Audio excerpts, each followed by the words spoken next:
Hi everyone, welcome back to Flecture. So आज के इस वीडियो में हम एम्स नर्सिंग ऑफिसर के सैलरी के बारे में डिस्कस करने वाले हैं। अगर आप नर्सिंग ऑफिसर में इंटरेस्टेड नहीं भी है तो भी आपको ये वीडियो पूरा देखना चाहिए, क्योंकि यहाँ पे हम सैलरी को डिस्कस करेंगे। एंड सैलरी में कई सारे ऐसे टर्म्स होते हैं जो हमें समझ नहीं आता है।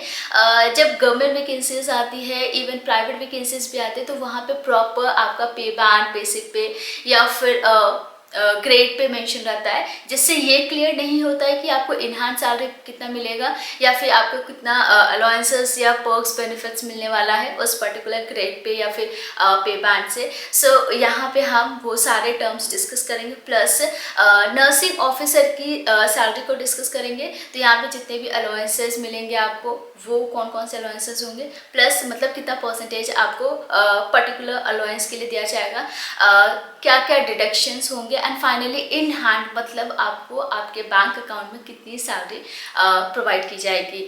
सो आइए स्टार्ट करते हैं। सबसे पहले तो नर्सिंग ऑफिसर के बारे में थोड़ा सा डिस्कस करें।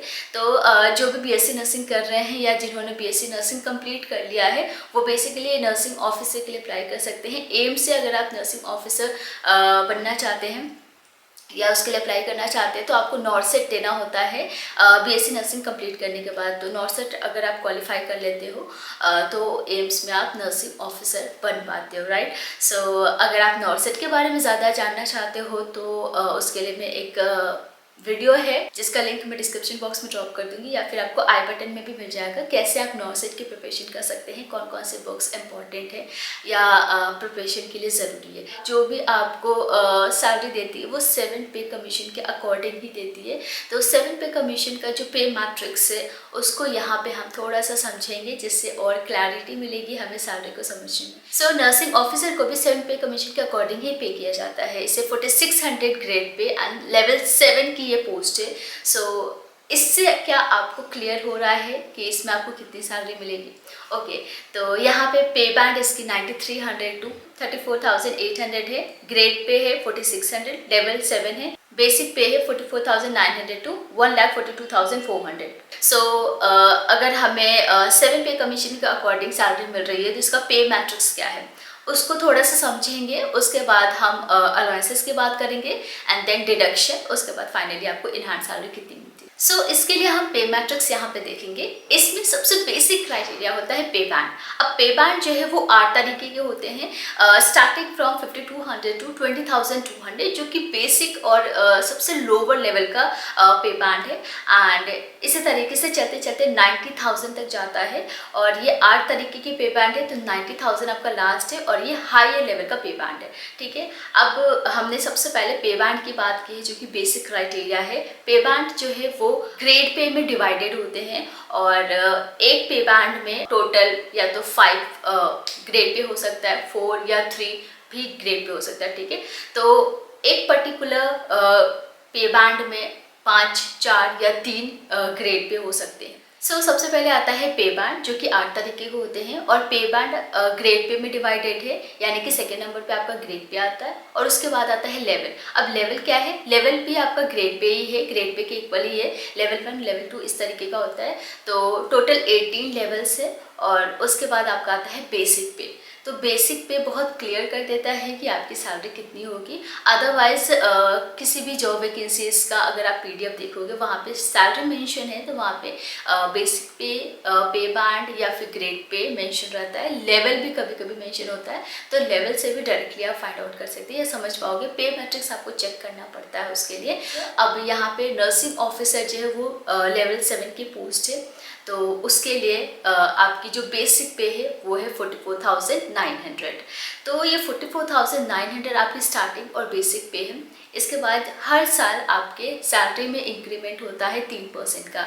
अगर आपका 44,900 आपकी बेसिक पे सैलरी है, फर्स्ट मंथ में मिलता है, तो एक साल के बाद आपको 3% का इंक्रीमेंट दिखेगा आपके बेसिक पे में। दैट मीन्स आपका अगले साल हो जाएगा 46,200 एंड देन 47,600, एंड इस तरीके से चलते चलते जाने के बाद 1,42,400 तक स्टॉप हो जाएगा। यानी कि इसके बाद आपकी बेसिक सैलरी जो 3% इंक्रीज हो रहा है वो इंक्रीज होना बंद हो जाएगा। सो ये आपकी हाईएस्ट बेसिक पे है। सो सैलरी में बेसिक पे के साथ साथ आपको कई सारे अलाउंसेस दी जाती है। तो नर्सिंग ऑफिसर के लिए कौन कौन से अलाउंसेस है और कितना परसेंट आपको अलाउंस मिलता है उसके बारे में डिस्कस करते हैं। सो HRA सबसे पहले हाउस रेंटल अलाउंस, इसमें या तो 9%, 18% या फिर 27% दिया जाता है, डिपेंडिंग कि कौन सा सिटी है।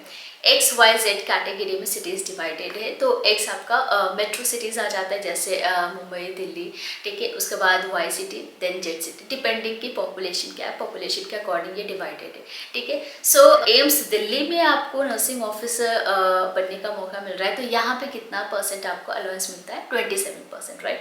उसके बाद आता है DNS अलाउंस, यहाँ पे 42% फिलहाल चल रहा है, जिसे महंगाई भत्ता भी कहते हैं।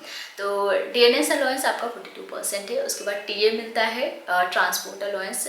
नर्सिंग ऑफिसर के लिए नर्सिंग अलाउंसेस भी दी जाती है, ड्रेसिंग अलाउंसेस दी जाती है। सो आइए देखते हैं कितना परसेंट आपको मिलता है। उसके बाद टोटल करने पे आपकी पूरी ग्रॉस सैलरी कितनी होती है।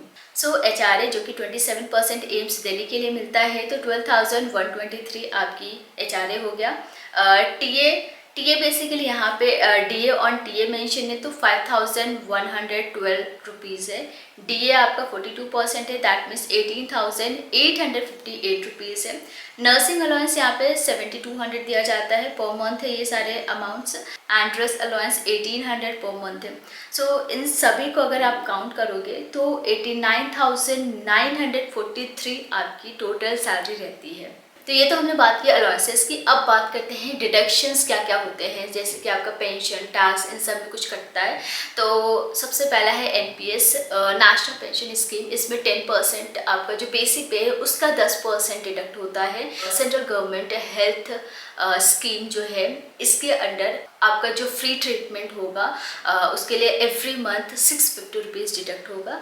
Then income tax 5,000 rupees. So total जो डिडक्शन अमाउंट है मेजरली पेंशन, हेल्थ स्कीम और टैक्स को इंक्लूड करने पे वो है 12,286 रुपीज़, 77,000 पर मंथ। ये आपकी इन हैंड सैलरी है जो कि आपके बैंक अकाउंट में प्रॉपर जाता है और इसमें कोई डिडक्शन नहीं होता है। So different city, different AIIMS की सैलरी वैरी करेगी यहाँ पे, क्योंकि जैसे कि XYZ कैटेगरी की या सिटीज़ की जो HRA होता है, जितने भी अलाउंसेस होते हैं वो डिफरेंट होता है, ठीक है। तो डिपेंडिंग कि आपका कौन सा सिटी है या कौन सा एम्स है, ठीक है।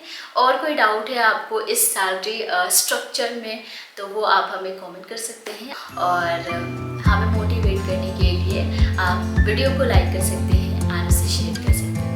सो आज के लिए बस इतना ही।